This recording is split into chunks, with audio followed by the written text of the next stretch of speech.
पण मला स्वतःला राजकारणाची आवड नव्हती. बर. आणि मला इकडे राजकारणात यायचंही नव्हतं.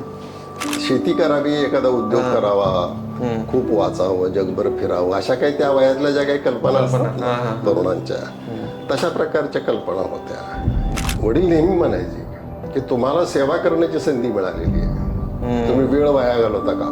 म्हणजे वडिलांना राजकारणाची खूप आवड होती, पण ते नेहमी आमचा रिव्ह्यू घ्यायचे. बर. हा, म्हणजे अगदी मुख्यमंत्री झाल्यानंतर सुद्धा त्या दोघांची एक अर्धा तास लातूरला आल्यानंतर एक बैठक असायची. आजचे जे कोणी नेते असतील त्यांच्या दिवसभराच्या प्रायोरिटीमध्ये राजकारण कट काटश हे पहिल्या क्रमांकावर येतं, आणि मग वेळ मिळाला तर समाजकारण किंवा समाजाच्या भल्याचं काही वेळच मिळत नाही. असं आम्ही ऐकतो की काही लोक पूर्वी लाल पेन, निळा पेन, हिरवा पेन, म्हणजे त्याच्या रंगावरनं सेक्रेटरीने समजायचं की हे करायचं का नाही करायचं. विलासरावजीकडे पूर्ण वेळ फक्त एकच पेन होता आणि एकाच रंगाची शाई होती. म्हणजे विद्यमान सत्तेमध्ये असलेले लोक आहेत, त्यांना स्थैर्य आहे, आणि म्हणून ती आता गाडी त्यांनी रुळावरती आणून आपला जो काही बॅकलॉग राहिलेला आहे तो बॅकलॉग चांगल्या पद्धतीने, बॅकलॉग म्हणजे हिशोब नाही, विकासाचा बॅकलॉग. अनेकाची अडचण कदाचित काय होते की राजकारणामध्ये शिरण्याचा मार्ग आहे. राजकारणातून बऱ्याच लोकांना बाहेर कसं पडायचं हे माहिती राहत नाही. राजकारणातून थोडंसं कसं बाजूला व्हायचं, निवृत्त व्हायचा हा शब्द मी वापरत नाही, वेगळं काम करायचं, आणि योग्य वेळी योग्य लोकांना मला असं वाटतं की संधी ही दिलीच पाहिजे. कारण शेवटी त्यांनी बंडखोरी करण्याची वाट आपण बघायची नाही. पण ते तसं कदाचित काही ठिकाणी जर करून दिलं जात नसेल तर मग असं काहीतरी घडत असावं असा माझा अंदाज आहे.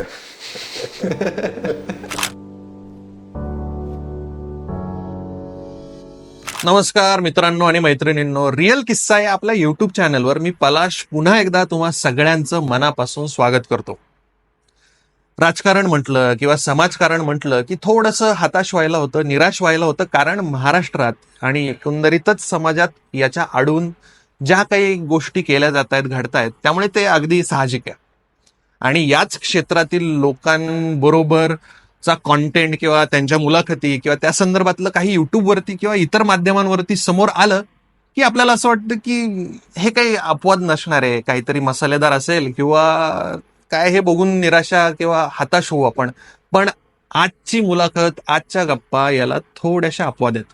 हो, आज आपण गप्पा मारल्यात महाराष्ट्राचे माजी मंत्री दिलीपरावजी देशमुख यांच्यासोबत, आणि या चर्चेतून, या गप्पांमधून महाराष्ट्राचे माजी मुख्यमंत्री विलासरावजी देशमुख साहेब यांच्या आठवणींना देखील उजाळा मिळालाय. त्यामुळे आजची मुलाखत नक्कीच वेगळी. हा भाग शेवटपर्यंत बघा आणि रिअल किस्सा चॅनलला सबस्क्राईब करायला विसरू नका. सर, मी लातूरला आहे ना पहिल्यांदा मागच्या महिन्यात गेलो. लातूर नाव ऐकलं किंवा नाव असं कानावर पडलं की एक वेगळी म्हणजे चुकीची पण नाही, पण मग दुष्काळ, ट्रेनने जाणारं पाणी, लातूर पॅटर्न शिक्षणाचा, या असं एखाद्या शहराचं किंवा कोणतं नाव ऐकल्यानंतर जे इमॅजिनेशन तयार होतं तर ते लातूर बद्दल होतं. पण मी मागच्या महिन्यात लातूरला व्हिजिट केल्यानंतर बऱ्याच गोष्टी शॅटर्ड झाल्या, माझ्या बदलल्या. मी पश्चिम महाराष्ट्रातनं येतो, मला ते हिरवगार बघायची सवय आहे, आणि मी असं इमॅजिन करून गेलो होतो पुण्याहून की एवढं काही हिरवगार मला बघायला मिळणार नाही, पण ते मिळालं. सरप्राईज पण होतं माझ्यासाठी. लोकांशी बोलल्यानंतर समजलं की खूप आपुलकीने आणि विश्वासाने देशमुख कुटुंबाचं नाव घेणारी खूप लोक मिळाली, जी पुण्यात राहताना मला बरीच माझी मित्र जी लातूर किंवा मराठवाड्याच्या साईडने येतात त्यांच्याकडनं ऐकलं होतं, आमचे देशमुख साहेब, विलासराव साहेब. अर्थात स्टॉलवर्ड व्यक्तिमत्व, त्यांनी कामही तसंच केलंय, नुसतं लातूरसाठीच नाही, महाराष्ट्रासाठी. पण आता त्यांना जाऊन आय थिंक 12-13 वर्ष उलटून गेलेत, आणि तरीही लातूर थांबलं नाही असं म्हणता येईल. आणि अगदी सावलीप्रमाणे तुम्ही त्यांच्यासोबतही काम केलं आणि त्यांच्या पश्चातही तुम्ही काम करताय. त्यामुळे विलासरावांबद्दल प्रचंड उत्सुकता आणि त्यांची बरीच भाषणं आणि हे सगळं आहे, लोक जाणतात तशी. पण तुमच्याबद्दल, की ते असताना सचिन तेंडुलकर खेळत असताना कदाचित राहुल द्रविड आणि वीरेंद्र सेहवाग आणि हे जे व्यक्तिमत्व होते ना, यांचंही कॉन्ट्रीब्युशन त्याच दर्जाचं आहे आणि यांचंही काम तेवढंच मोठं आहे. पण मे बी सचिन तेंडुलकर असताना, असं मला वाटलं पर्सनली, मे बी वेगळं असेल म्हणून मला तुमच्याशी गप्पा मारायच्या. तुमचं बालपण कसं होतं आणि तुम्ही आणि विलासराव बालपणीत तुमचं नातं कसं होतं आणि कशी सुरुवात झाली आणि कसे राजकारणात आलं? हे बालपण सर्वसाधारण देशमुख कुटुंबातलं असतं त्या पद्धतीचंच होतं. हम्म, त्यांच्यामध्ये आणि माझ्यामध्ये 5 वर्षाचं अंतर आहे. माझ्यापेक्षा ते 5 वर्षानं मोठे होते. त्यामुळे मोठ्या भावाकडे आदर आणि कुतूहल आणि किंवा एक लीडर म्हणून, कारण लहानपणी सुद्धा त्यांच्या भोवती खूप मित्र असायचे. अच्छा. त्यामुळे त्या सगळ्या सर्कलमध्ये न कळत कळत तेच नेते असायचे. कुठलाही निर्णय घ्यायचा असेल समजा, तर ते काय म्हणतात असं सगळे त्यांच्याकडे पाहायचे. आणि मग त्यांनी म्हटलं आपलं असं करायचं, तर मग तशा पद्धतीनं ते सगळं पाहायचं. त्यामुळे खेळीमेळीच्या वातावरणामध्ये ते सगळं होतं. आणि मग सुट्ट्या देशमुख कुटुंबातनं आल्यामुळे वडिलांना असं वाटायचं की यांना घोड्यावर बसता आलं पाहिजे, अच्छा. बंदूक चालवता आले पाहिजे, म्हणजे निशाण शिकणं ज्याला म्हणतात. एअरगननीच होतं ते, काही मोठ्या बंदुका आम्हाला दिल्या जात नव्हत्या, पण एअरगननी ते आलं पाहिजे, पोहता आलं पाहिजे, फेटा बांधता आला पाहिजे, धोतर नेसता आलं पाहिजे. आणि लोकांना सांभाळून घेण्याची भूमिका. म्हणजे कधी कधी माझा स्वभाव थोडासा त्यावेळी जर जास्ती रागीट होता. त्यामुळे ते म्हणाले नाही असं नाही करायचं, सांभाळून घ्यायचं, अशा पद्धतीचं. त्यामुळे एकंदरीत चांगलं होतं. साहेब हे अभ्यासामध्ये सुद्धा नेमस्त होते. ओके. त्यामुळं पास होणं, चांगल्या मार्काने पास होणं. आणि म्हणून असं मलाही असं वाटायचं की त्यांच्या इतकं नसलं तर त्यांचा भाऊ म्हणून तरी आपल्याला बऱ्यापैकी मार्काने पास झालं पाहिजे, गरजेचं आहे. ते घोड्यावर बसतात तर मग मलाही घोड्यावर बसता आलं पाहिजे. ते पोहतायत तर मलाही पोहता आलं पाहिजे, जरी पाण्याची भीती वाटली तरी पोहता आलं पाहिजे. अशा पद्धतीचं एक मी त्यांचा एक फॉलोअरच लहानपणापासून होता. असं स्पर्धक कधीच नव्हतो, फॉलोअर होतो त्यांचा. ओके. अशा पद्धतीचं लहानपण होतं, आनंदी होतं, मस्त होतं. शेताला जाणे, 4 वाजल्याच्या नंतर व्हॉलीबॉल खेळायला जाणे. बरं. त्याच्यामध्ये मी लहान असल्यामुळे कच्चा खेळाडू होतो. कच्चा लिंबू. त्यामुळे समोरच्या लोकांना पॉइंट कमी पडले आणि ते पॉइंट कव्हर करायचे असेल तर ते नेमका बॉल माझ्याकडे टाकायचा, म्हणजे तो पॉइंट त्यांचा व्हायचा वगैरे. असं आनंदी होते एकंदरीत. ओके. ह्या समाजकारण राजकारणाला नक्की सुरुवात तुम्हाला आठवत आहे की विलासरावांची आणि तुमची साधारण कशी झाली, किंवा असं काही टर्निंग पॉइंट होता का? नाही, घरातच एक वातावरण होतं. म्हणजे काय असायचं की जे 1960 पासून ह्या ग्रामपंचायती, जिल्हा परिषदा वगैरे आल्या. म्हणजे विधानसभा आणि लोकसभा पूर्वीच होत्या, 52 पासून होत्या, पण ग्रामपंचायती गावामध्ये नव्हत्या पूर्वी. म्हणजे गावचे देशमुख, पोलीस पाटील, गावचे काही प्रमुख माणसं हे बसूनच गावातले तंटे वगैरे मिटवायचे.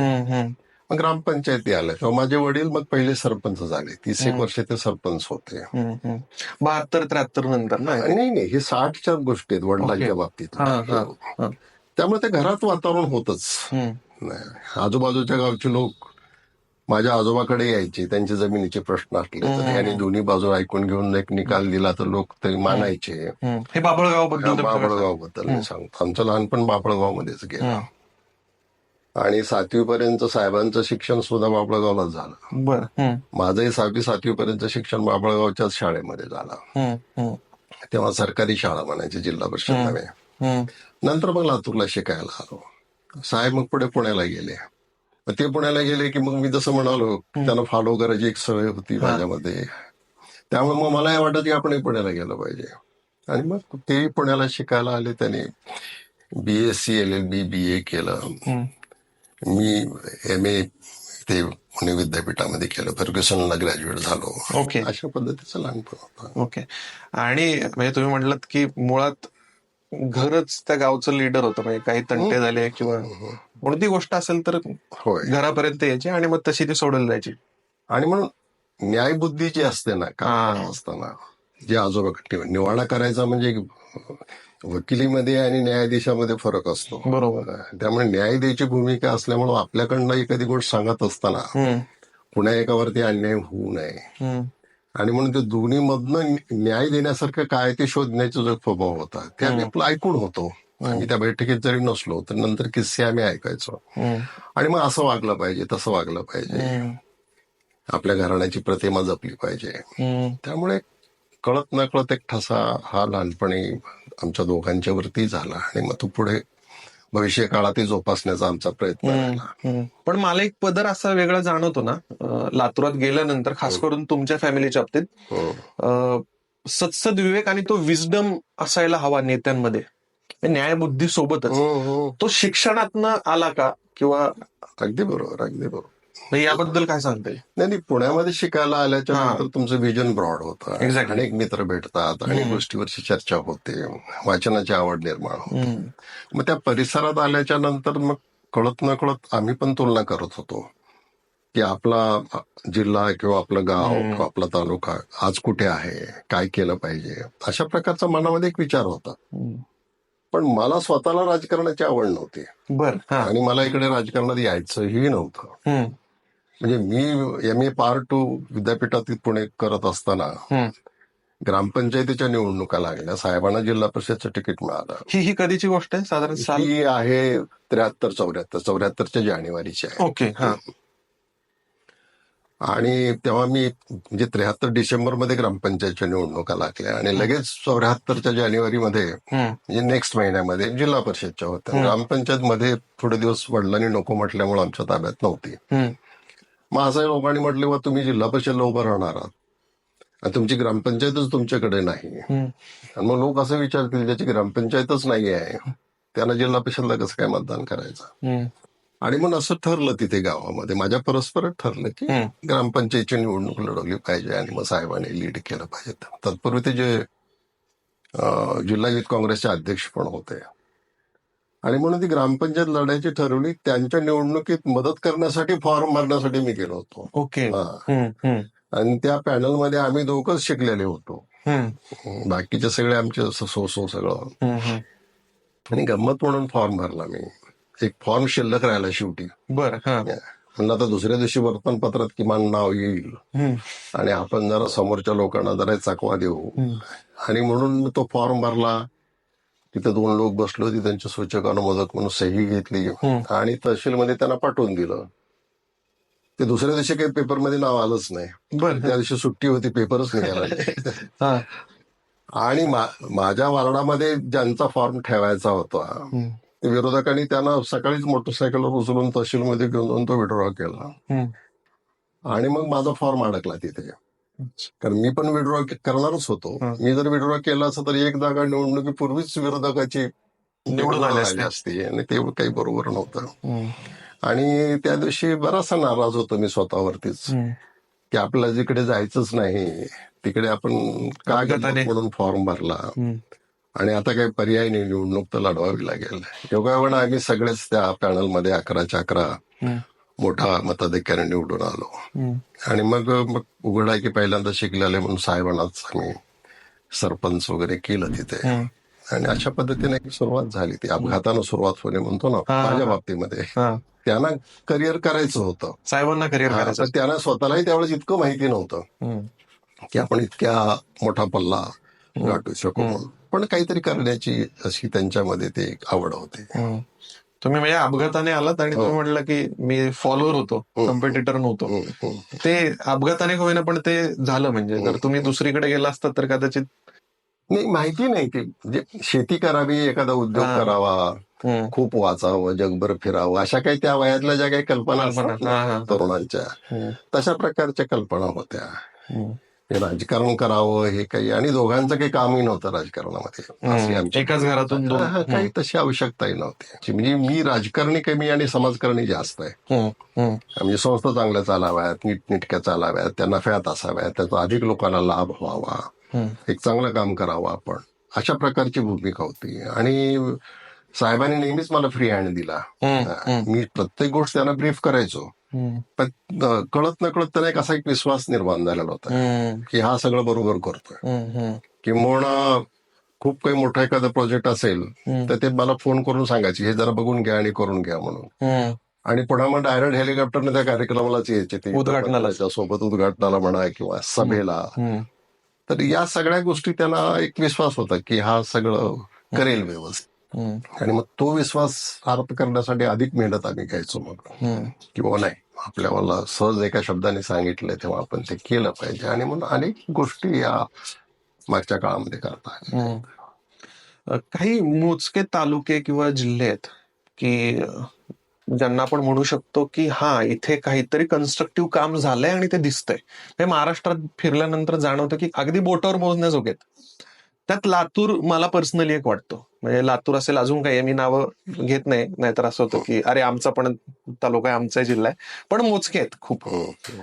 पण याच्या व्यतिरिक्त लातूर किंवा तो भाग मला विशेष का वाटतो, कारण भौगोलिक परिस्थिती तितकीशी अनुकूल नसतानाही ज्या गोष्टी तिथे घडल्यात, त्यासाठी फक्त विजनही असून चालत नाही, दुर्दम्य इच्छाशक्ती आणि कष्ट करण्याची ताकद, त्याच्याशिवाय हे घडूच शकत नाही. आणि हे फक्त एक दोन लोकांचं हे काम नाही, त्यासाठी जनसमुदाय एकत्र आणावा लागतो आणि ते सगळं करावं लागतं. तर हे सगळं होण्यामागे म्हणजे भौगोलिक परिस्थिती, मराठवाडा आणि या सगळ्या गोष्टी असताना हा सगळा विकास किंवा लातूरचं पालटलेलं रूप तुम्ही कसं बघता आणि हे कसं शक्य झालं?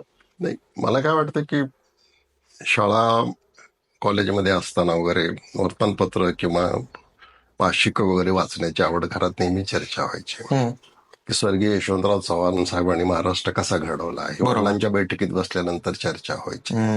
विकसनशील म्हणजे सत्तेचं विकेंद्रीकरण करणं. देशामध्ये पहिल्यांदा जिल्हा परिषदा, ग्रामपंचायती, MIDC या काही संस्था, दूध संघ, साखर कारखाने म्हणजे ग्रामीण अर्थव्यवस्था सुधारण्याचं काम पहिलं. कारण सामाजिक उन्नती व्हायची असेल तर पहिल्यांदा आर्थिक प्रगती झाली पाहिजे. कारण पैसा नसेल तर मग तुम्हाला किती स्वप्न पडली तरी ते तुम्ही पूर्ण करू शकता. शिक्षणाची असोत किंवा बरीच सगळीच त्याची अशी एक लिंक असते एकमेकांवर. आणि मग हे वाचायचो, हे पाहायचो. साखर कारखान्याच्या बाबतीमध्ये आम्ही पाहायचो की शंकरराव मोहिते साहेब, ज्यांचा अकलूजमध्ये मोठा एक सहकार जाळा तरी निर्माण केला होता. तात्यासाहेब कोरेंनी तिकडे कोल्हापूरमध्ये वारणेला निर्माण केलं होतं. माझे सासरे माणिकरावजी जाचक साहेब यांनी छत्रपती शिवाजी कारखाना बारामतीला काढला होता, ते काम त्यांचं बघितलं होतं. वसंतराव नाईक साहेबांच्या बाबतीतली कृषी क्रांती आम्ही वाचायचो, ऐकायचो. यशवंतराव मोहिते साहेबांचा रेटऱ्याचा कारखाना, जयवंतराव भोसले आणि यशवंतरावजी सख्खे भाऊ, ते दत्तक गेल्यामुळे त्यांचा आडनाव भोसले झालं. म्हणजे ह्याचा कुठंतरी कळत न कळत किंवा ग्रामीण भागातले आपण तसेच आहोत. साम्य काय होतं की तेही ग्रामीण भागातले होते, आम्ही ग्रामीण भागातले आहोत. त्यांचंही बॅकग्राऊंड शेतीचं, आमचंही बॅकग्राऊंड शेतीचं. त्यामुळे आम्ही उद्योगपतीची चर्चा करायचो नाही. टाटा काय करतायत, बिर्ला काय करतायत, किर्लोस्कर काय करतायत, आम्हाला असं वाटायचं तो आमचा विषय नाही. पण हा विषय आमचा होऊ शकतो, ग्रामीण विकास हा आमचा विषय होऊ शकतो. आणि म्हणून ते कळत न कळत साहेबांच्या ह्याच्यावर, साहेबांचं एक होतं की जे जे नवं ते लातूरला हवं. त्यामुळे ह्या सगळ्या चर्चा पुण्यात व्हायच्या पूर्वी. वसंतराव दादा सहकारामधलं काम होतं, ह्या सगळ्या गोष्टीच्या चर्चा व्हायच्या. आणि म्हणून मग आता आपण राजकारणात आहोत तर आपण काहीतरी केलं पाहिजे या पद्धतीनं पण तिची सुरुवात झाली. म्हणजे जिल्हा परिषदेमध्ये सुरुवात झाली साहेबांची, पुढे आमदार म्हणून झाली, मंत्री म्हणून झाली, बाकी सगळं आपल्या सर्वांना माहिती आहे. म्हणून ती एक मनामध्ये प्रेरणा होती. आणि वडील नेहमी म्हणायचे की तुम्हाला सेवा करण्याची संधी मिळालेली आहे, तुम्ही वेळ वाया घालवता कामा नये, अधिकाधिक तुम्हाला जेवढं चांगलं काम करता येईल. म्हणजे वडिलांना राजकारणाची खूप आवड होती, पण ते नेहमी आमचा रिव्ह्यू घ्यायचे. म्हणजे अगदी मुख्यमंत्री झाल्यानंतर सुद्धा त्या दोघांची एक अर्धा तास लातूरला आल्यानंतर एक बैठक असायची, रिव्ह्यू मीटिंग. रिव्ह्यू म्हणजे कशा अर्थाने की महिना 15 दिवसाच्या नंतर दौरा असायचा मुख्यमंत्र्याचा, तर ते महिनाभराचे वर्तमानपत्र वाचून घेऊन मुख्यमंत्र्याच्या बाबतीमध्ये अनुकूल आणि प्रतिकूल कुणाचं काही मत आलं असलं तर त्याचे ते वर्तमानपत्र ते कात्रणं घेऊन बसायचे. आणि म्हणायचे तुम्ही या सभेत असं बोललात, त्याची ही प्रतिक्रिया आहे, तुम्ही अशा पद्धतीने तो मुद्दा मांडला, त्याची ही प्रतिक्रिया आहे. मग कधीतरी हळूच म्हणायचे की लोकांच्या भावना दुखावतील असं शक्यतो टाळावं बोलताना. म्हणजे आता आपला मुलगा मोठा झालाय, मुख्यमंत्री झालाय, असं न करता एक वडिलकीच्या प्रेमाच्या ह्याने ते सांगायचे कसं राहावं, कसे कपडे घालावेत, कसं बसावं, कसं बोलावं, हे सगळं ते सातत्यानं लहानपणापासून अगदी मोठं होईपर्यंत सुद्धा सांगायचे. आणि त्यांचा तो अधिकारी होता, पण ते सांगणं इतकं प्रेमाचं असायचं ना की वडील कधी रागवलेले तर आम्हाला आठवतच नाही दोघांना. मार तर खाणं तर सोडूनच द्या, त्यामुळे ते एक अशा प्रकारचं एक वातावरण होतं. ही पहिल्यांदाच माझ्या मते माहिती समोर आली असेल की विलासरावांना त्यांचे वडील हो हो हो, अगदी बरोबर. हवे त्याच्यावरनं समजतं ना की हे कुठून आलेलं हे सगळं, हे काय आहे? ते पेपर वाचून त्यांच्या बाबतीतली सगळी कात्रणं बाजूला करून ठेवायची आणि मग भेटायला येताना ती कात्रणं सोबत घेऊन यायची आणि मग ते कात्रणं दाखवायचा विषय नसायचा. हा. आणि पण चांगले सांगायचे. पण साहेबांनी विचारल्यानंतर सपोर्टिव्ह डॉक्युमेंट्स नाही आहेत. असं एक स्वभाव होता त्यांचा. आणि आपल्या मुलांना अधिक चांगला व्हावं, त्याला अधिक लोकांनी चांगला व्हावं, काम करावं, अशा प्रकारची एक त्यांची भूमिका होती. आणि मला पण सांगायचे ते. कधी काही चांगलं काम झालं, एखाद्या कारखाना एखाद्या वर्षी चांगला दर दिला, रिकव्हरी चांगली आली, तर तेही ते भेटल्यानंतर म्हणायचे की चांगलं केलंय तुम्ही, चांगलं चालवलंय, अशाच पद्धतीनं करा. एवढंच नव्हे तर आमच्या कार्यकर्त्यांचं ते कौतुक करायचे. बरं. म्हणजे एखादा व्हाईस चेअरमन आहे, एखादी टीम आहे, की माझा मुलगा चेअरमन आहे म्हणजे त्याचं कौतुक नाही करायचे, की तुमच्यामुळे हे सगळं होतंय, तुम्ही त्याला साथ देता म्हणून हे यश मिळतंय, असं आमच्या समोर त्यांना सांगायचे. आणि ते मनापासून असायचं, बाय हार्ट असायचं. त्यामुळे त्याच्यात कुठला कृत्रिमपणा, नाटकीपणा असलं काही नसायचं. ही वॉज अ जिनियस, अशा पद्धतीचं ते काम होतं. नाईस. तुम्ही आता कारखान्याचा उल्लेख केला. लातूरात साखर कारखाना हे मी तर मागच्या महिन्यात गेल्यानंतर कारखाना ऐकला होता लातूरात कारखाने, पण बघितल्यावर समजलं की 1 आणि 2 असे नाहीत, खूप कारखाने आहेत. म्हणजे मांजरा परिवार आय थिंक तुम्ही खूप यशस्वीरित्या चालवताय. 10-12 कारखाने असतील. बरोबर. मांजराला 13 कारखाने आहेत, त्याच्यापैकी 6-7 जिल्ह्यात आहेत. 6-7 जिल्ह्यात आहेत. आणि बॅरेजेसने अडवलेलं पाणी बघितलं मी लातूरातलं, हिरवागार ऊस बघितला. लोकांशी चर्चा केल्यानंतर जाणवलं की किंवा कुठेही गेल्यानंतर जाणवतं की एखादी इंडस्ट्री आल्याशिवाय, म्हणजे तुम्ही सुरुवातीला बोलला होतात की आर्थिक पाठबळ जर लोकांना मिळालं तर बाकी सगळ्या गोष्टी करता येतात. त्या पैशाचं तर सोंग आणता येत नाही, पण जर पैसा आपण जिथे राहतो तिथेच कमवायचा असेल तर शेती व्यतिरिक्त काय करता येईल? आणि म्हटल्याप्रमाणे नैसर्गिक परिस्थिती तशी अनुकूल नसताना साखर कारखाना आणि सहकाराची चळवळ निर्माण करणं, हे बीज केव्हा रोवलं गेलं? आणि हे तसं धाडसी निर्णय आहे. म्हणजे पश्चिम महाराष्ट्रात ठीक आहे, आता मी जिथनं येतो तिथं बऱ्यापैकी तालुक्यात 2-2 कारखाने आहेत, पण पाणी पण मुबलक आहे. म्हणजे आमच्याकडे शेती कमी पण पाणी मुबलक आहे, त्यामुळे तशा अडचणी नाही आहेत. पण तिथं त्या अडचणी असताना हे कसं झालं? नाही, पूर्वी काय होतं की उस्मानाबाद जिल्हा जेव्हा आमचा एकत्र होता, लातूर आणि उस्मानाबाद 80च्या अगोदर, तेव्हा 2 साखर कारखाने जिल्ह्यामध्ये होते. एक ढोकीचा कारखाना, शेतकरी सहकारी कारखाना, आणि किल्लारीचा एक कारखाना. तर तशा पद्धतीचे 2 कारखाने सहकारी तत्वावर चालत होते. पण जेव्हा 2 जिल्हे वेगळे झाले तेव्हा लातूरला एखादा कारखाना स्वतःचा असावा, या दृष्टिकोनातून साहेब आमदार झाल्याच्या नंतर आणि राज्यमंत्री झाल्याच्या नंतर त्यांचे जे सहकारी होते त्यात त्यांनी खास करून मला जे सांगितलं ते अभयसिंह राजे भोसले स्वर्गीय सातारचे, ते सहकार राज्यमंत्री होते. आणि एका कार्यक्रमाच्या निमित्तानं त्यांना लातूरला साहेबांनी घेऊन आलेलं असताना ते म्हणाले की विलासराव, तुम्हाला या भागामध्ये खरा जर परिवर्तन करायचं असेल तर तुम्ही एक कारखाना काढला पाहिजे असे. कारण ते म्हणाले मी तिकडे अजिंक्य तारा काढतो आहे, तसं तुम्ही एक इथे सुरुवात करा, अशी पहिली कल्पना त्यांनी दिली. आणि हे होऊ शकेल. ते म्हणाले ऊस कुठे आहे, पाणी कुठे आहे? ते म्हणले होतं, हळूहळू होतं, तुम्ही सुरुवात तरी करा. कारण कदाचित असंही असू शकेल की शेतकरी हा विचार करत असेल की मी ऊस जरी लावला तर तो ऊस क्रश कुठे करायचा किंवा त्याची विल्हेवाट कुठे लावायची. गुऱ्हाळ करणं काही एवढ्या लोकांना शक्य होत नाही. किंवा कारखाना स्थापन करताना आधी ऊस का आधी कारखाना, म्हणून आधी कारखाना झाला. आणि त्या काळामध्ये मग कर्नाटकाच्या बिदरपासून ते पंढरपूर पर्यंत एवढ्या लांबून ऊस आणून आम्ही तो क्रशिंग करायचो. आणि परिसरातला पण कारखाना म्हणजे ऊस आम्ही घेऊन यायचो. आणि सुरुवातीपासून मी शेतकी कमिटीचा अध्यक्ष त्यावेळेस होतो, म्हणजे सदस्य उपाध्यक्ष असल्यामुळं.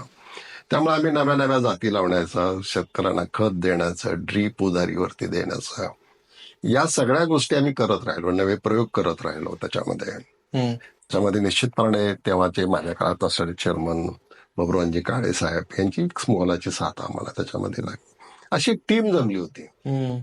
की साहेब मुंबईला मंत्री म्हणून आमच्या काही अडचणी असतील ते सोडवायचे आणि स्थानिकला मी आणि विवरांजी काळे साहेब हे आम्ही मिळून या ठिकाणी जिल्ह्यातलं काम करायचो. एक अंडरस्टँडिंग होती. काळे साहेब आणि साहेब हे वर्गमित्र होते. बर. हा. त्यामुळे माझा बबराव काळे साहेबांकडे पाहण्याचा दृष्टिकोन सुद्धा मोठे भाऊ किंवा मोठे भावांचे मित्र अशा पद्धतीने एक आदरयुक्त त्यांच्याकडे पाहण्यासारखं होतं. त्यामुळे त्यांच्या हाताखाली काम करायला मला काही तसं फारसं काही संकोच नाही. वावगं वाटत नव्हतं आणि मग मिळून काम करायचो आम्ही. आणि हेच चित्र आपल्याला दिसेल की जिथे सुरुवातीला 500-550 रुपये भाव देत होतो आम्ही, तो आज 3,000 रुपये प्रति टनाला दर पश्चिम महाराष्ट्राच्या बरोबर. म्हणजे पश्चिम महाराष्ट्रामध्ये अडसाली ऊस तयार होतो, 18 महिने लागतात त्याच्या गाळपाला येण्यासाठी. हो. आज यावर्षी जी वर्तमानपत्रात माहिती येते ती काही कारखान्यांनी 3200 रुपये भाव तिकडे 3,200. आमचा 12 महिन्याचा ऊस आहे. उशिरा झाला तर आम्ही तो 14 महिन्यात त्याला गाळप करतोच. आम्ही या ठिकाणी 3,000 रुपये देतो. म्हणजे 1 वर्षाच्या ऊसाला 3,000 रुपये आम्ही देतो. 1.5 वर्षाला क्रॉस होण्यासाठी ते 3200 देतात. म्हणजे तुलनेनं जर कम्पॅरेटिव्ह केलं, गणित मांडलं तर आमच्या दर हे कितीतरी त्यांच्यापेक्षा जास्त आहेत. आणि पूर्ण FRP कसल्याही प्रकारचं थकीत नाही, कोणाचंही पेमेंट. हे 13 कारखान्यामध्ये सुद्धा FRP क्लिअर दिली जाते. म्हणजे फायनान्शियल मॅनेजमेंट ही काटेकोरपणे पाहिली जाते आणि त्यामुळं कारखाने अडचणीत, तोट्यात अशा प्रकारचं. आम्हाला आमच्या कुठल्याही कारखान्याला कधी शासनाचं पॅकेज गेल्या 40 वर्षात घ्यावं लागलेलं नाही. आम्ही घेतलंही नाही. आम्ही फक्त जिल्हा मध्यवर्ती बँकेच्या माध्यमातून जे रीतसर वार्षिक उलाढाल करण्यासाठी कर्ज जे घ्यावं लागतं ते 1 वर्ष मुदतीचंच असतं. ते घेणं आणि ते परत करणं अशा पद्धतीचं एक चांगलं नियोजन आम्ही करू शकलो. आणि म्हणून दिल्ली पातळीवरची बक्षिसं असतील, महाराष्ट्राच्या VSI या नामांकित संस्थेची बक्षिसं असतील, अशी आता 60च्या वर बक्षिसं झालेली आहेत एवढ्या दिवसामध्ये. आता त्यांनीच आम्हाला बक्षीस द्यायचं सोडून दिलं. ते म्हणाले दरवेळी आम्ही तुम्हालाच कसं काय देणार, तर आता 3 वेळा तुम्हाला मिळाला असेल तर 4थ्यांदा तुम्हाला मिळणार नाही. अशा पद्धतीचं एकंदरीत काम आमचं झालेलं आहे. सामान्य लातूरकर याच्या जीवनमानात ह्या सहकार क्रांतीच म्हणूयात आपण लातूरात, सहकाराची क्रांती, यातनं काय बदल झाला असं तुम्हाला जाणवतं over the period of time? म्हणजे 84-85 ला मला वाटतं मांजराची स्थापना आणि हे, आणि त्यानंतर 40 वर्षात काय बदल झाला सामान्य माणसाच्या जीवनात? त्याचा इम्पॅक्ट काय त्या सहकाराच्या चळवळीचा? नाही, आता कसं आहे त्याच्यातले की एक तरी ऊसाचं पीक आणि त्याची दर, कारखाना चांगला स्टेबल चालल्यामुळं, व्यवस्थितपणे चालला असल्यामुळं दरवर्षी त्या कारखान्याचे हमखास लोकांना पैसा किंवा बिल मिळणं ज्याला म्हणतो आपण.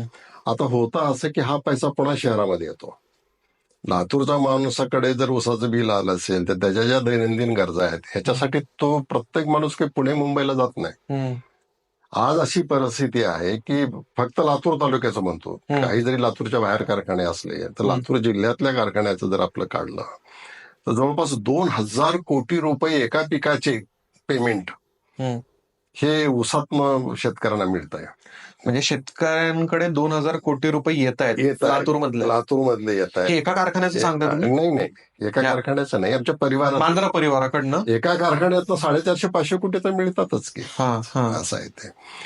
तर त्या पद्धतीनं आता जे क्रशिंग जास्त आहे त्याचे थोडे जास्त होतील, ज्याचं कोणाचं क्रशिंग कमी होईल तर थोडेसे कमी होतील. पण ओव्हरऑल आता मला आठवते की यावर्षी सीझन बरोबर नाही, पाऊस कमी झाल्यामुळं ऊसच क्षेत्रामध्ये कमी असल्यामुळे कमी झाला. पण त्याच्यापूर्वी 56 लाख टन मेट्रिक टन ऊस गाळप करण्याचं काम आपण केलेलं आहे आणि 2200 ते 200 रुपयाचा भाव दिलेला आहे.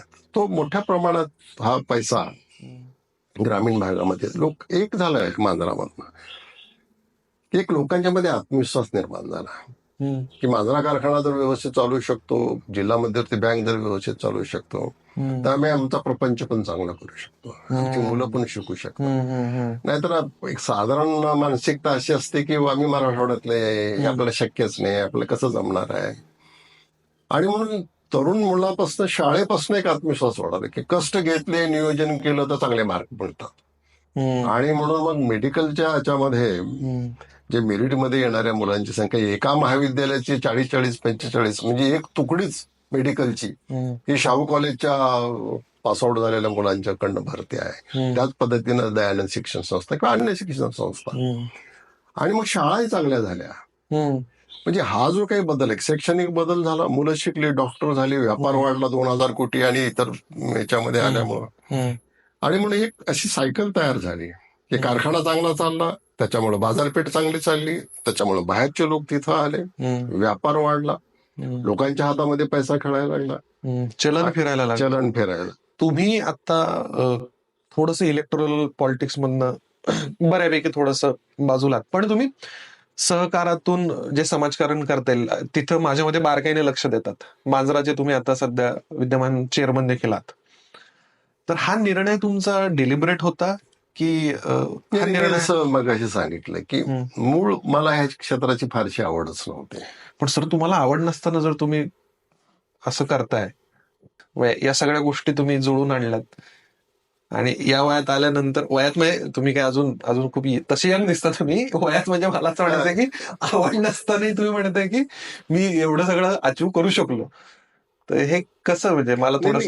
सेल्फ डिसिप्लिन आहे, वाचनाची आवड आहे, जगात काय चाललंय समजून घेण्याची भूमिका आहे, आणि आपलं कर्तव्य आहे, समाजाचं आपण काहीतरी देणं लागतो. मग आपल्याला ह्या क्षेत्रामध्ये इच्छा असो नसो, पण आता एकदा जबाबदारी दिली.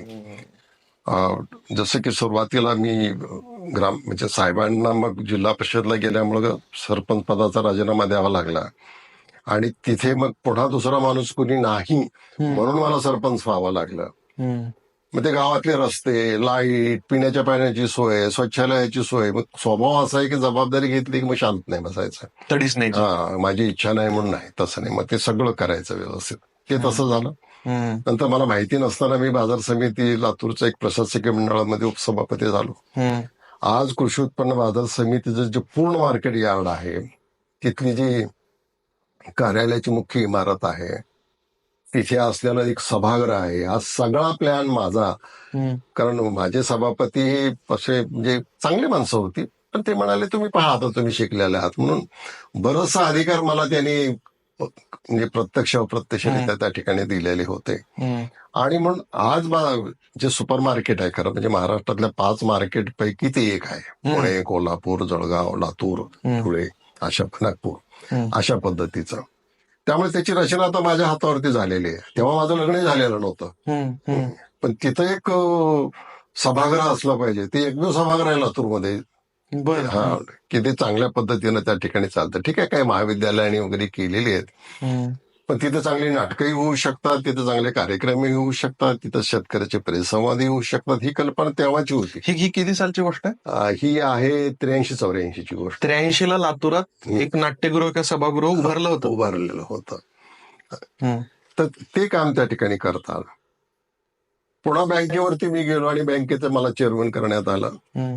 बँक आमची पुनर्वसनामध्ये होती. प्रशासक होता माझ्या अगोदर बोर्डाच्या, प्रशासकीय बोर्ड होतं ते, पुनर्वसनामध्ये होते. कधी 40% वसुली होत नव्हती, आणि खूप अल्पस अशा प्रकारचं पीक कर्ज वगैरे वाटप होतं. 7-7.5 कोटी रुपये आम्ही काहीतरी द्यायचो एका 5 तालुके होते तेव्हा. म्हणजे पीक कर्ज अशा पद्धतीचं होतं थोडंसं.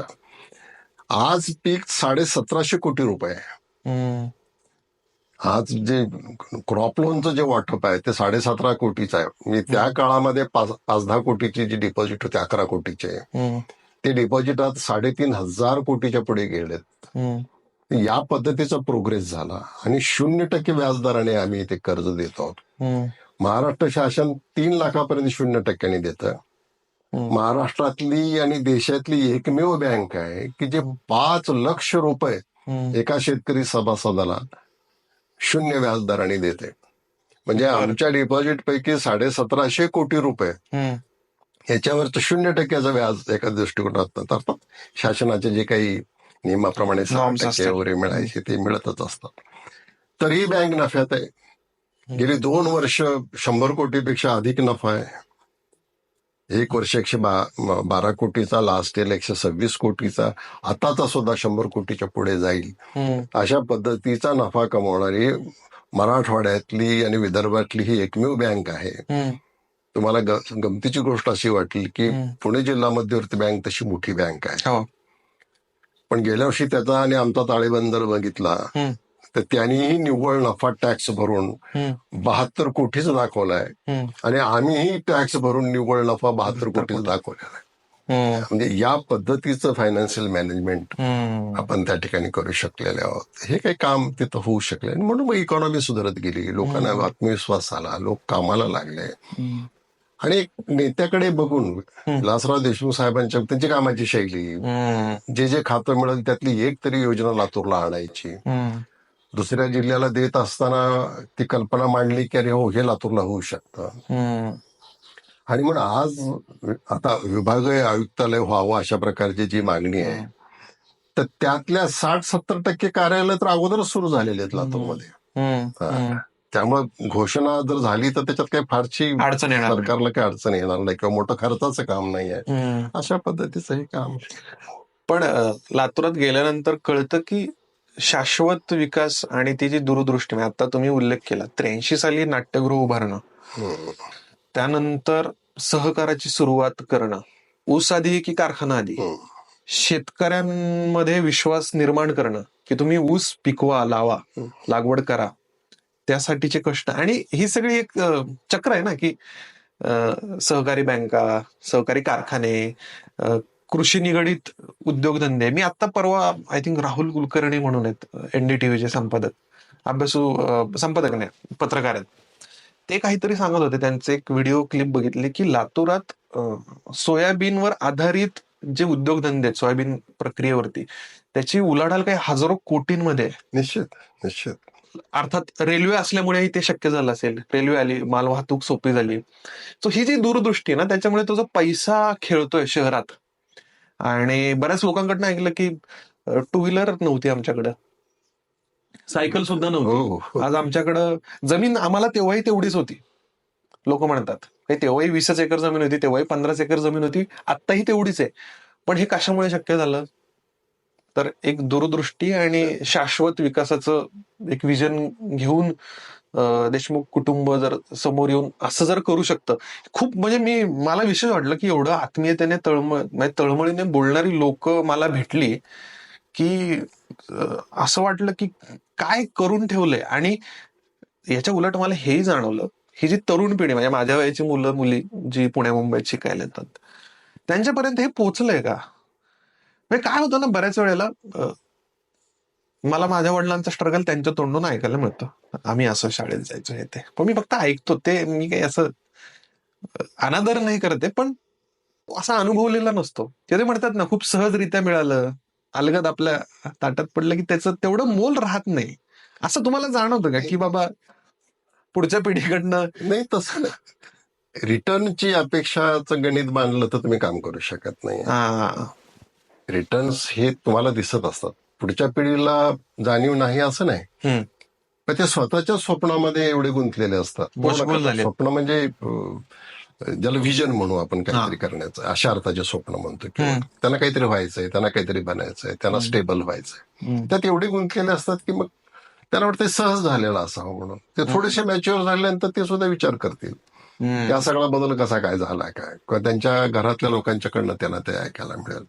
तुम्ही तळमळ हा जो शब्द वापरला, तळमळीनं लोक बोलतात, त्याचं कारण आहे की कामच तळमळीनं झालेलं आहे. विलासराव देशमुख आणि त्यांच्या त्यावेळेस त्याच्या टीमने जे काम केले, अर्थात ती त्यांची प्रेरणा आणि कल्पना आणि आढावा. म्हणजे मांजरा कारखान्याचं जरी बबुराव काळे साहेब आणि मी मधल्या काळामध्ये चेअरमन किंवा आमचे ते धनंजय देशमुख काही वर्ष चेअरमन असले, तरी मुख्यमंत्री असले तरी सकाळी व्हॉट्सअपवर ते मेसेज पाहायचे, आणि जेव्हा व्हॉट्सअप नव्हता तेव्हा फॅक्स न मागून घ्यायचे की आजची रिकव्हरी काय आहे, आजचा पोल काय आहे, पर्सेंटेज पोलचं. म्हणजे बगॅसमध्ये जो ज्यूस जातो ना, तर तो क्रशिंग मध्ये जाऊ नये, त्याला पोल पर्सेंटेज म्हणतात. तर तिथनं ते डायरेक्ट एमडीला फोन करायचे, बारीक क्रशिंग का कमी झालं, किंवा आज पोल जो अपेक्षित आहे त्याच्यापेक्षा जास्त गेलेला आहे, किंवा रिकव्हरी काय पद्धतीचे. ते चेअरमन किंवा व्हाईस चेअरमनला बोलायचे नाही, म्हणजे मुख्यमंत्र्याला की काम कमी नसतं खरं म्हणजे, सगळ्या राज्याचं काम असतं, चिंता असते, पॉलिटिकली सुद्धा हे असतं. अशा वेळी एका कारखान्याची रिकव्हरी कमी झाली काय, अर्ध्या टक्क्याने वाढली काय, किंवा क्रशिंग थोडंसं आज 100-200 कमी झालं काय, पण एक स्वभाव असा होता की सकाळी फॅक्स आला का ते विचारायचे, आणि त्याच्यानंतर मग हे व्हॉट्सअप सुरू झाल्यानंतर ते व्हॉट्सअप ते पाहायचे ते, आणि ज्या दिवशी त्यांना थोडंसं काही वाटायचं त्या दिवशी मग ते एमडीला डायरेक्ट फोन करून त्याच्या अडचणी काय, कारण काय, हे अशा पद्धतीचं. त्यामुळे तुम्ही जो तळमळ शब्द वापरला ते त्यांच्या स्वभावात होती ती. आणि हे करत असताना इतर जिल्ह्यावर अन्याय होणार नाही. म्हणजे फक्त मी पुढे गेलं पाहिजे आणि बाकीच्या जिल्ह्याचं काही हो, अशा प्रकारे जे जे त्यांना भेटले, ज्याने ज्याने त्या जिल्ह्यात त्या योजना त्यांच्या समोर मांडल्या, त्याला मदत करण्याची ती भूमिका होती. आणि मग ह्याचा परिणाम कार्यकर्त्यावर सुद्धा सकारात्मकतेचा होऊन जातो आणि इतरांना डिस्टर्ब करत नाही. वातावरणामध्ये शांतता ठेवायची. व्यापार वाढला पाहिजे तर एक मोकळं वातावरण पाहिजे. बंधने असं फक्त चौकटीत असलं पाहिजे. पण त्यांनी काय वागावं, काय खावं, कसं पद्धतीचं काम करावं याच्यावरती कशा प्रकारचे निर्बंध नसायचे. राजकारण्यांच्या बाबतीमध्ये व्यापाऱ्यामध्ये असो, मतदारामध्ये असो, अधिकाऱ्यामध्ये असो, एक अधोरयुक्त भीती असली पाहिजे. भय असता कामा नये. किंवा काय आपण काहीतरी केलं तर मग काय आपलं काही खरं नाही, अशा प्रकारची भूमिका नव्हती. आणि अधिकाऱ्याला फ्री हँड होत आहे. कलेक्टरांचं कौतुक, एसपीचं चांगलं काम केलं तर कौतुक, सीओचं कौतुक, सिव्हिल हॉस्पिटलमध्ये काम करणाऱ्या प्रमुख डॉक्टरांचं कौतुक. हा करा तुम्ही, तुम्हाला काय पाहिजे. आणि त्याच्यामुळे त्याला एक असं प्रोत्साहन मिळायचं आणि कामं चांगली व्हायची. त्याची राजकीय परिस्थिती बघितल्यावरती विलासराव काय होते आणि त्यावेळेचं राजकारण काय होतं याच्यावरती एखाद्याला बोलावं वाटतं, लिहावं वाटतं. याच्याकडे तुम्ही कसं बघता, म्हणजे ती परिस्थिती आणि आता जे काही सुरू आहे? आणि मला असं वाटतं की साहेबांच्या बद्दल म्हणजे काम करत असताना नेहमीच म्हणजे मुख्यमंत्री म्हणून सुद्धा त्यांनी जे काही काम केलं, तर आपण ह्या राज्याचे पालक आहोत. आणि म्हणून आता या पदापर्यंत लोकांच्याच प्रेमाने म्हणा किंवा पक्षाने जी संधी दिली तिथपर्यंत पोहोचलेले आहोत. पण आपण सर्वांशी समान भूमिकेतनं वागलं पाहिजे. म्हणजे केवळ राजकारण करायचं असं नाही. त्यांनी खूप कमी राजकारण केलं असं मी म्हणेन. राजकारण हे करावं लागतं, पण तुलनात्मक. आज राजकारण, आजचे जे कोणी नेते असतील त्यांच्या दिवसभराच्या प्रायोरिटीमध्ये राजकारण, कट काटश हे पहिल्या क्रमांकावर येतं. आणि मग वेळ मिळाला तर समाजकारण किंवा समाजाच्या भल्याचं काही वेळच मिळत नाही. दिवस जर अशात जातो ना, तर विलासरावजीचं ते तसं नव्हतं. त्यांच्या डोक्यात आणि नवी कल्पना कोणी मांडली की ती त्याच्यावरती विचार करायची. बघा जरा ते काय म्हणताय, ऐकून घेणं, समजून घेणं, उद्योग क्षेत्रातल्या लोकांशी चर्चा करणं, साहित्याच्या लोकांशी चर्चा करून समजून घेणं. कुणी एखादी सूचना केली तर त्याची लगेच अंमलबजावणी संबंधित ज्या कार्यकर्त्याला त्याच्यातली आवड आहे, समजा साहित्यिक आणि सांस्कृतिक असलं तर विलासदादा आपलं उल्हास पवार साहेबांच्याकडे ते म्हणायचे, अरे उल्हास बघा हे काय म्हणतायत, काय करता येण्यासारखं काय, जरा मला सांगा समजून वगैरे. उद्योगाच्या क्षेत्रातलं कोणी भेटलं त्यांनी काही भूमिका मांडली, सिनेमा क्षेत्रातलं कोणी भेटलं. त्यामुळे एक सतत लोकांच्याकडनंही ते फीडबॅक घ्यायचे, समजून घ्यायचे आणि त्याची अंमलबजावणी कशा पद्धतीनं होईल. केवळ आपली लोकप्रियता वाढली पाहिजे, आपण सतत वर्तमानपत्रामध्ये आपली बातमी आली पाहिजे, अशा प्रकारच्याकडे त्यांचं फारसं लक्ष नव्हतं. ते आपोआप घडायचं. मुख्यमंत्री पदावरच्या व्यक्ती किंवा मंत्रिपदावरच्या व्यक्तींची प्रसिद्धी होतच असते. हे देवाणघेवाण असते, त्याच्यासाठी खास काही करावं लागतं असं मला वाटत नाही. त्यामुळे ते होत गेलं. त्यामुळे ते सगळ्याला आपल्याशी वाटलं. म्हणजे विरोधक सुद्धा त्यांच्याकडे आलं, त्यांना माहित असायचं हा वेगळ्या विचारसरणीचा आहे, वेगळ्या पक्षाचा आहे, पण तो त्याच्या मतदारसंघाचं काम घेऊन येतोय, लोकांचं काम घेऊन येतोय. त्यामुळे त्याला कुठंतरी अडवायचं किंवा चक्रा मारायला लावायच्या असं नाही. म्हणजे हसत हसत त्याचा कागद सहज नजर टाकायची आणि एका नजरेत त्यांना लगेच लक्षात यायचं की विषय काय आहे, आणि मग ते सही करून ते देऊन टाकायचे आणि ते काम व्हायचं. म्हणजे त्यांच्याकडे एकाच रंगाच्या शाईचा पेन होता असं आम्ही ऐकतो की काही लोक पूर्वी लाल पेन, निळा पेन, हिरवा पेन, म्हणजे त्याच्या रंगावरनं सेक्रेटरीने समजायचं की हे करायचं का नाही करायचं. विलासरावजीकडे पूर्ण वेळ फक्त एकच पेन होता आणि एकाच रंगाची शाई होती. त्यामुळे ते व्हावं अशा प्रकारचीच ती भूमिका असायची. आणि मग कधी एखाद्या बाबतीत अडचणी आली, सेक्रेटरीने जर ते सांगितलं तर ते म्हणायचे मग थांबा, त्या आमदारांना मी भेटल्यानंतर सांगतो की नेमकी अडचण काय आहे. एखादं काम होती नसतं ना, आपल्या बरोबर सगळंच माहिती नसतं. त्यामुळे एक उमदेपणा जो आहे, आणि म्हणून आज ते प्रकर्षाने आठवण होते. तुम्ही ज्या काळात म्हणजे हार्डली 10-12 वर्षांपूर्वीचाच काळ, असं खूप जुनही नाही, त्यावेळेस या सगळ्या गोष्टी नव्हत्या. मग ते टेक्नॉलॉजीमुळे असेल, इतके कॅमेरा झालेत की काय बोलावं, की आपण काय बोलतोय, कुठलं काय कुठे जोडलं जाईल आणि काय पराचा कावळा होईल, तर हे याच्यामुळे घडतंय का? आणि कमी बोललं तर केव्हाही चांगलं ना. काय गरज आहे प्रत्येक बाबतीमध्ये तुम्ही कॅमेरासमोर आपलं मत व्यक्तच केलं पाहिजे अशी काही गरज नाही. एक काही बाबतीमध्ये तुम्हाला भाष्य करावं लागलं तर समंजस आणि समतोल सुद्धा त्याच्यामध्ये बोलता येण्यासारखं आहे. काही लोक आहेत आजही, काही असं नाहीये की सगळंच काही हातात निघून गेलंय वगैरे, पण ते थोडेसे गुरफटलेले दिसत आहेत त्याच्यामध्ये. तर ते थोडं शांतपणे आज सुदैवानं त्यांना त्यांच्या विचाराच्या लोकांचे, पक्षाला म्हणा सरकारला एक स्थैर्य आहे. जे एक बहुमत लागतं, तर शेवटी बहुमताचा खेळ असतो सत्ता टिकवायची म्हणल्यानंतर. तर आता जे विद्यमान सत्तेमध्ये असलेले लोक आहेत त्यांना स्थैर्य आहे, आणि म्हणून ती आता गाडी त्यांनी रुळावरती आणून आपला जो काही बॅकलॉग राहिलेला आहे तो बॅकलॉग चांगल्या पद्धतीने, बॅकलॉग म्हणजे हिशोब नाही, विकासाचा बॅकलॉग, त्या बाबतीमध्ये त्यांना. आणि मला असं वाटतं की ठीक आहे, लोकांना मदत केली पाहिजे. शेतकरी, लाडकी बहीण किंवा आमचे जे छोटे छोटे उद्योगवाले, त्यांना आर्थिक मदत करणं काही चूक आहे अशातली बात नाही. पण त्याचबरोबर जे अर्थसंकल्प आहे किंवा जे तिजोरीवरचा ताण आहे त्याचाही विचार होणं गरजेचं आहे. आणि मग कमी पडले की टॅक्सेस वाढवा, कमी पडले की करा. म्हणजे शेवटी पुन्हा जे टॅक्स पेयर्स आहेत त्यांच्यावरतीच त्या प्रकारचं बर्डन येतं. आणि मग जास्त बर्डन यायला लागलं की तेही कुठला तरी मार्ग शोधायला बघतात की टॅक्स कसा चुकवायचा. पण ही सगळी एक सायकल आहे, त्याला थोडंसं हे करून काही बाबतीमध्ये दर्जेदारपणा आणता येऊ शकतो. तर ठरवलं तर कठीण आहे असं मला वाटत नाही. लेट्स होप विचार करतील अशी अपेक्षा करूया. थोडस शेवटाकडे येतं ना, आज आपण आता हे जे शूट करतोय त्यावेळेस माझ्यामध्ये महाराष्ट्राचा अर्थसंकल्प मांडला जात असेल किंवा सुरुवात झाली असेल, आणि मगापासून तुमच्या बोलण्यात अशा खूप साऱ्या गोष्टी आल्यात की आर्थिक शिस्त, आर्थिक शिस्त, आणि ती खूप गरजेची आहे. जर तुम्हाला परिवर्तन घडवायचं असेल या सगळ्या माध्यमातून, म्हणजे सहकार असेल, इतर गोष्टी असतील, तर आर्थिक शिस्तीची जर जोड नसेल तर तितकं इफेक्टिव्हली ते होऊ शकत नाही, तेवढा इम्पॅक्ट त्या डेमोग्राफिक्स वरती पडू शकत नाही. आणि त्याच्याबद्दल तुम्ही मगापासून 2-3 वेळा उल्लेख केला.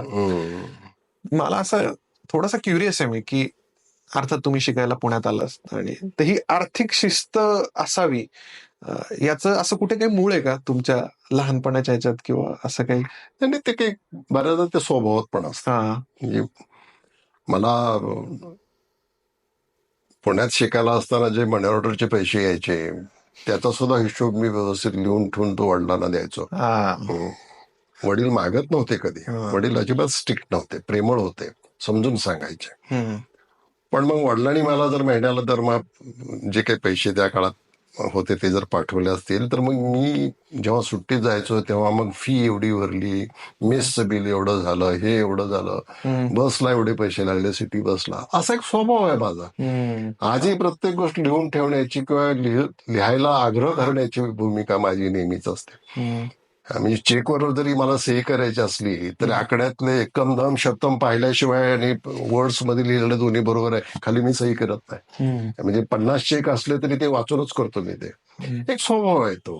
आणि मला वाटतं की त्याच्यामुळं आपल्याला सांगायला मला हरकत नाही की सुशीलकुमार शिंदे साहेबांच्या मंत्रिमंडळामध्ये अर्थ राज्यमंत्री म्हणून सुद्धा मी काम केलं आहे. तेव्हा विधान परिषदेमध्ये 2 अर्थसंकल्प सादर करण्याची संधी सुद्धा त्या काळामध्ये मला मिळालेली आहे. आणि एक चांगला अर्थसंकल्प आम्ही त्याच्यामध्ये करू शकलो की सामान्य माणसाला अधिक सवलती देण्याचा, किंवा शिक्षणाच्या बाबतीमध्ये जे आमचे आर्थिकदृष्ट्या दुर्बल गटातले काही जे विद्यार्थी आहेत त्यांना परदेशी शिक्षण देण्याच्या बाबतीची स्कॉलरशिप वगैरे. तर असा एक सर्वसमावेशक सर्वांच्या हिताचा असा अर्थसंकल्प केला होता. तरी तो शिल्की अर्थसंकल्प दाखवलेला होता मी. तर ती एक पद्धत आहे कशा पद्धतीनं, कारण तुम्ही जर शिल्की अंदाजपत्रक नाही दाखवलं तर विरोधकांना असं वाटतं की यांनी सरकारचं दिवाळच काढलं. ती एक न्याक आहे. अशा पद्धतीचं आम्ही ते करू शकलो. तेव्हाही तो अडचणी होत्या ना, या असं नाही, सरकारसमोर अडचणी ह्या असतातच. आज त्या थोड्या जास्ती वाढलेल्या दिसत आहेत, पण त्याच्यातनं मार्ग काढावा लागेल, निघेल अशी अपेक्षा आहे. आणि कारखाने चांगले चालतात म्हणून बँक चांगली चालते, आणि बँक वेळेवरती मदत करते म्हणून कारखाने चांगले चालतात. आणि हे दोन्ही शेतकऱ्याला मदत करतात वेळेवरती आपापल्या पद्धतीनं, आणि म्हणून शेतकऱ्याची परिस्थिती सुधारते. आज जर ग्रामीण भागामध्ये गेलात तर साध्या घरामध्ये पत्र्यामध्ये राहणारे लोक आता स्लॅबच्या घरामध्ये राहत आहेत. चारचाकी गाड्या आणल्यात, मुलं उच्च शिक्षण घेत आहेत, एक मानसिक स्वास्थ्य त्याला ज्याला म्हणतो, एक स्टॅबिलिटी असते ना फायनान्शियल, ही या सगळ्या परिवर्तन त्याच्यामध्ये झालेलं आहे. ज्या बॅरेजेसची आपण आता मगाशी सुरुवातीला उल्लेख केला, ती बॅरेजेसची कल्पना आशानावरती झालेली आहे. म्हणजे आमच्याकडे बॅरेजेस नव्हते आणि कुठलं मोठं धरण होण्यासारखी साईट नव्हती. एक कळंब तालुक्यामध्ये धनेगाव धरण झालंय, त्याचा कॅचमेंट एरिया लातूरमध्ये बऱ्याच प्रमाणामध्ये आहे, उजवा कालवा, डावा कालवा. आणि आता नवी साईट नाही, कारण सपाट भाग आहे आमच्याकडे असा. एक धरणासाठी जी विशिष्ट जागा लागते, पाणी अडवू शकतो असं काही नाहीये. म्हणून एक इंजिनियर निटूरकर म्हणून त्याचे ते एसी होते कमांड एरियाचे, त्यांच्याकडे पाणी सोडण्याचं होतं. ते सदीच्या भेटीला माझ्याकडे एकदा आले होते सहज. आम्ही दोघंच होतो निवांत, आणि मग आमची अशी चर्चा चालली होती की काय केलं पाहिजे म्हणून. आपल्याकडे तर कुठल्या आता साईट नाही आहे, पाणी जोपर्यंत शाश्वत मिळणार नाही तोपर्यंत शेती आणखीन वाढणार नाही किंवा. आणि म्हणून मग त्यांनी मला सांगितलं, साहेब एक होऊ शकतं पण की कोल्हापुरी बंधारे आपल्याकडे झालेले आहेत, पण त्याच्या मर्यादा आहेत. एक तरी 15 ऑक्टोबर पर्यंत तुम्ही त्याचं पाणी अडवू शकत नाही नियमाप्रमाणे, धोरणाप्रमाणे. 15 ऑक्टोबरच्या नंतर ते पाणी अडवायचं पावसाचं वगैरे. पण आपण जर त्याच्यावरती बॅरेजेस तयार केले काही ऑटोमॅटिक गेट आणि हे असलेले, तर निश्चितपणाने नदीच्या पात्रामध्ये पाणी उभं राहू शकतं. आणि हे पाणी धरणातनं घ्यायचं नाही, पावसाचं पाणी जे वाहून जातं जून महिन्यापासून, जे ओढा नाल्याचं पाणी नदीला येतं, पूर येतो आणि निघून जातं, ते पुराचं पाणी आपण त्याच्यामध्ये अडवूया आणि अशा पद्धतीने एक साखळी निर्माण करूया. तर मी त्यांना असं म्हणालो, तुम्ही जे सांगताय टेक्निकली काही माझ्या लक्षात येत नाही, मला एक तुम्ही एक त्याचा प्रेझेंटेशन तुम्ही करून द्या, नकाशा वगैरे करून द्या. आणि पुढच्या दौऱ्यामध्ये साहेब आले की आपण त्यांच्यासमोर ठेवू. आणि मग आम्ही साहेब आल्याच्या नंतर ते सगळं त्यांच्यासमोर सादर केलं, मांडलं, पाहिलं. साहेब मुख्यमंत्री होते तेव्हा पहिल्या टर्मला. आणि मग ते म्हणाले की ठीक आहे, इंजिनियरला म्हणाले की सगळं घेऊन तुम्ही मुंबईला या आणि तुमचे वरचे जे अधिकारी आहेत इरिगेशनचे त्यांच्याशी चर्चा करून मग हे आपण करूया. आणि मग ते कल्पनेला एक मूर्त स्वरूप देण्यात आलं आणि मग ते टप्प्याटप्प्याने झाले. आज जे धनेगाव धरणाच्या नंतर जे बॅरेजेसची साखळी आपण तयार केलेली आहे, 8-9 बॅरेजेसची, 145 किलोमीटर बॅकवॉटर प्रत्येक ठिकाणची जर बेरीज केली तर शेवटचं जे बलांडीच्या तिथे, म्हणजे देवणी तालुक्यातलं बलांडी गाव आहे, त्याच्यानंतर कर्नाटकाची बॉर्डर आहे, तो लास्ट बॅरेज तिथे आहे.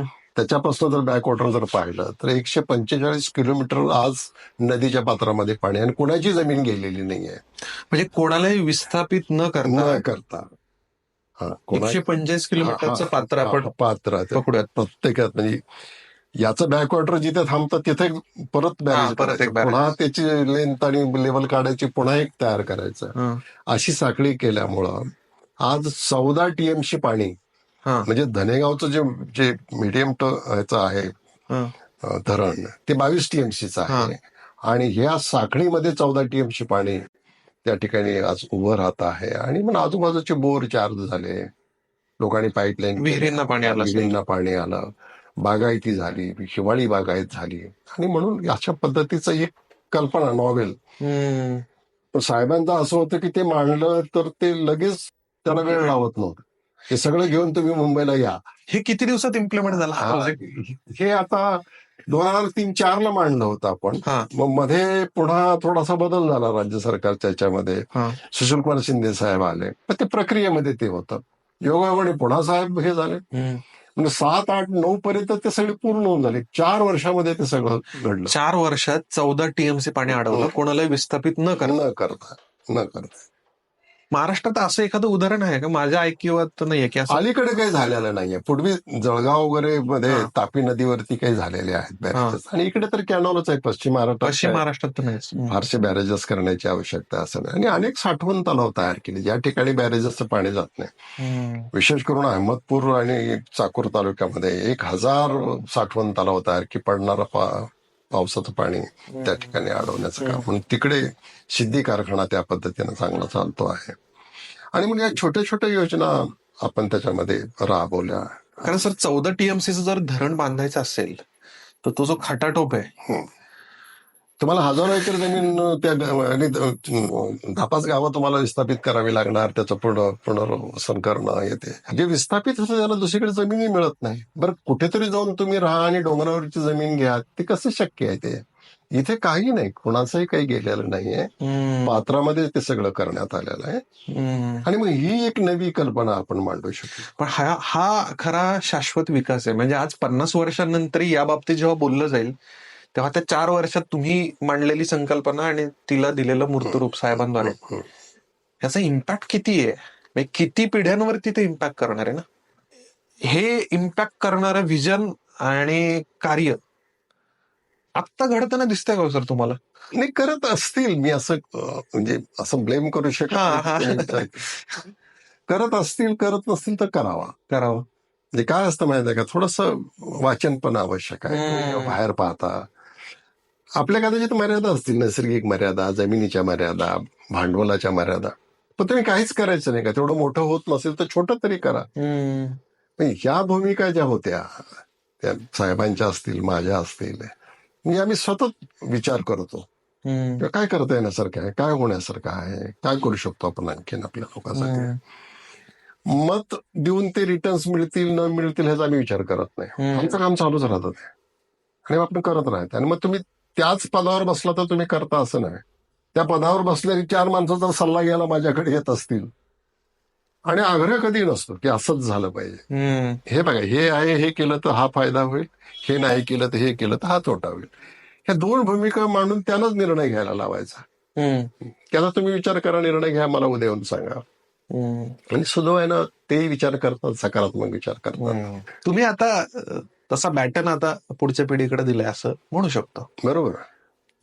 अमित भाई असतील, धीरज भाई असतील, तर त्यांच्याकडे बॅटन दिल्यानंतर तुम्ही आता एक काका म्हणून, एक घरातली वडीलधारी व्यक्ती म्हणून तुम्ही जे करत आलाय, विलासराव साहेब असतील, तुम्ही असतील, आणि आता बॅटन आपण आपल्या पुढच्या पिढीकडे सुपूर्त केलाय, त्यांच्याकडे आता तुम्ही कसं बघता? आणि बॅटन देऊन आता काही 2-4 वर्ष नाही झाली, बऱ्यापैकी काळ एक गेलाय. बर्ड आय व्ह्यूने तुम्ही आता कसं बघता? ते त्यांच्या पद्धतीनं करतायत. कसं असतं की मी आणि साहेबांनी ज्या पद्धतीनं केलं किंवा तेव्हाची जी गरज होती की जेव्हा काहीच नसताना ते काही उभं करायचं होतं, आज त्यांना जे उभं राहिलंय ते मेंटेन करायचंय, ते पुढे चालवायचं, नवं काहीतरी करायचंय. आणि विकास कधी थांबत नसतो आणि संपत्ती नसतो. बरोबर. त्यामुळे असं मी म्हणणार नाही की आता काहीच करायला अमित भैयांना, धीरज भैयांना स्कोप नाहीये, शक्य नाही. तर नवे मार्ग त्यांनी शोधायचे, नवीन आणखी काही करायचं. मला वाटतं ते प्रयत्न करतायत, नाही असं नाही. थोडं फ्री हँड दिला पाहिजे, त्यांना विचार करू दिला पाहिजे. विचार लादायचा नाही, त्याला विचार करू द्यायचा. विचार लादला की मग ते होयबा तयार होतो, तसं नाही. एक क्लू द्यायचा आणि त्याच्यावरती विचार करायला लावायचा. हे आमचं चालू असतं, करत असतो. ते कसं रिसिव्ह करता? जेव्हा मला जस्ट क्युरियोसिटी आहे, मी इमॅजिन करतो की तुम्ही बसलेले असाल आणि एखाद्या गोष्टीवरती तुम्ही तुमचं मत मांडताय. आमचं हास्य विनोद होत असतं. आमचं मांडणं सुद्धा असं खूप गंभीर बैठक कशी कधी नसते. मी बोलत बोलत हसत हसत काय सांगायचो ते सांगायचो आणि ते काका काय म्हणतात ते बरोबर ते समजून घेतात. आणि चांगलं आमचे रिलेशन्स आहेत. असं काय करणार, रिस्पेक्टही आहे त्या दोघांनाही. माझ्याबद्दल रिस्पेक्ट वाटतो, रितेशलाही माझ्याबद्दल रिस्पेक्ट वाटतो, पण त्याबरोबर मोकळेपणाही आहे. दे नेव्हर आर्ग्यू की हे नाही बरोबर, ते ऐकून घेतात, ते समजून घेतात, ते अशा पद्धतीनं. तर हे चालू आहे. फार काही सांगावं लागतं असं ती गरज मला कधी वाटत नाही, पण असं हिंट मी देत असतो. हा प्रश्न मुद्दामूनच विचारला. आजकाल काय काका पुतण्या आणि हे जरा खूपच सुरू आहे महाराष्ट्राच्या राजकारणात, पण तुमच्याकडे बघितलं की तसं काही जाणवत नाही. म्हणजे देशमुख कुटुंबाकडे खूप खेळीमेळीत आणि अनेकाची अडचण कदाचित काय होते की राजकारणामध्ये शिरण्याचा मार्ग आहे. राजकारणातून बऱ्याच लोकांना बाहेर कसं पडायचं हे माहिती राहत नाही, की मग राजकारणातून थोडस कसं बाजूला व्हायचं, निवृत्त व्हायचं हा शब्द मी वेगळं काम करायचं आणि योग्य वेळी योग्य लोकांना मला असं वाटतं की संधीही दिलीच पाहिजे. कारण शेवटी त्यांनी बंडखोरी करण्याची वाट आपण बघायची नाहीये. करू दे, करा तुम्ही. मी काहीतरी वेगळं करतो, वेगळं पण करता आलं पाहिजे. ते वेगळं करण्यासाठी काही नसेल तर मग सगळे तिथेच बसतात. अशा पद्धती होते आणि मग तिथं संघर्ष निर्माण होतो. योग्य वेळी योग्य गोष्टी त्यांना करू दिल्या पाहिजेत.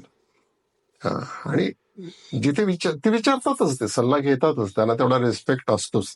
किंवा त्यांना बऱ्याचदा आपल्या अनुभवाची गरजही असते बरोबर. आणि मग ते विचारतात.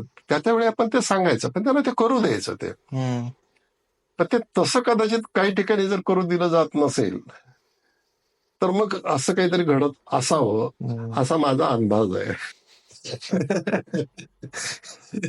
तुम्ही माझ्या मते सर 75 क्रॉस केली, आता जस्ट 75. पूर्ण करतोय. हा, भविष्यातले प्लॅन्स काय आहेत तुमचे? मला 2 प्रकारचे हवेत. एक भविष्यातले तुमचे वैयक्तिक प्लॅन्स आणि समाजकारणातले पण भविष्यातले वैयक्तिक प्लॅन्स. नाही तर समाजकारण मोठ्या प्रमाणामध्ये करता येण्यासारखं आहे. आता कसं आहे की मी पुढाकार घेऊन काही करण्यापेक्षा लोकांना मदत करण्याची माझी भूमिका वेगळी. मला कोणी साहित्य क्षेत्रातले लोक येऊन भेटतात, त्यांचं कौतुक करणं किंवा त्यांना कशा प्रकारचं सहकार्य पाहिजे अशा पद्धतीची भूमिका करणं. कोणी कलावंत माझ्याकडे येतात, शास्त्रीय संगीत वगैरे, आम्हाला एखादा असा तुम्हाला आवडतं शास्त्रीय संगीत ऐकायला? होय, आवडतं मला, मी ऐकतो. आणि मग तिथे त्यांना मदत करणं. काही वृक्ष लागवडीच्या हरित लातूर, ग्रीन लातूर अशा प्रकारच्या चळवळी करतात, त्यांना प्रोत्साहन देणं, व झाडे लावा, झाडे हे करा, त्यांचं त्याच्यामध्ये कौतुक तयार करणं. त्यामुळे केवळ राजकारण नव्हे तर वाचन संस्कृती वाढवणं, चांगले चांगले ग्रंथालयाच्या बाबतीमध्ये त्यांना मदत करणं. मग ती अशा पद्धतीने एक सामाजिक सुद्धा लोकांची, केवळ आर्थिक नव्हे, तर इथं कशा पद्धतीची मदत करता येईल आणि समाजामध्ये सौहार्द कशा पद्धतीने टिकून राहील या पद्धतीचं असं आहे. बाकी आता स्वप्न पाहण्याचं वय काही राहिलेलं नाही आहे. हे मेंटेन करणं, ते पुढे चालू ठेवणं आणि आनंदी आणि समाधानी राहणं, कंटेंट राहणं, हे अत्यंत महत्वाचं आहे. कारण माणूस 4-4 दिवस नाराज राहू शकतो, पण सलग 1 दिवस तो आनंदी राहू शकत नाही. म्हणजे 4-1 दिवस तो उचल्याला, रागावलेला, चिडलेला असू शकतो. काय झालं, मूड नाही, असं झालं वगैरे. पण सकाळी 7 वाजल्यापासून संध्याकाळी 7 वाजेपर्यंत न चिडता, न रागावता, समाधानी आणि आनंदी राहा असं जर सांगितलं, अवघड आहे तर त्याच्यासाठी अवघड आहे. आणि ते त्यांनी स्वतः अवघड करून ठेवलेलं आहे. आणि म्हणून त्याच्यासाठी आध्यात्मिक बैठक सुद्धा असणं गरजेचं आहे. मी रोज योगा, थोडासा व्यायाम, ध्यान, या सगळ्या गोष्टी फार पूर्वी 50 वर्षापासून करतो. बरं. हो, आत्ताच करतोय असं नाही. माझी एक दिनचर्या ठरलेली आहे, तरी सुद्धा मी लोकांना वेळ देतो, निर्णय लवकर घेतो, सगळ्यांना कॉफी पाजतो, आणि किती याच्यात असला तरी जाताना एकच सांगतो, आनंदी राहा. हा माझा मंत्र आहे दुसऱ्यासाठी. कारण ते आनंदी राहिले तरच मग मी आनंदी राहू शकतो. ग्रेट, धन्यवाद. तुमच्याशी बोलून खूप छान वाटलं. Thank you so much. खूप छान वाटलं. आणि लातूरचा चेहरा मोहरा का बदललाय हे एका तासाभरात तुमच्याशी बोलल्यानंतर मला तर पटलं, कळलं. मला वाटतं आपल्या प्रेक्षकांनाही पटेल आणि कळलं. धन्यवाद. थँक्यू.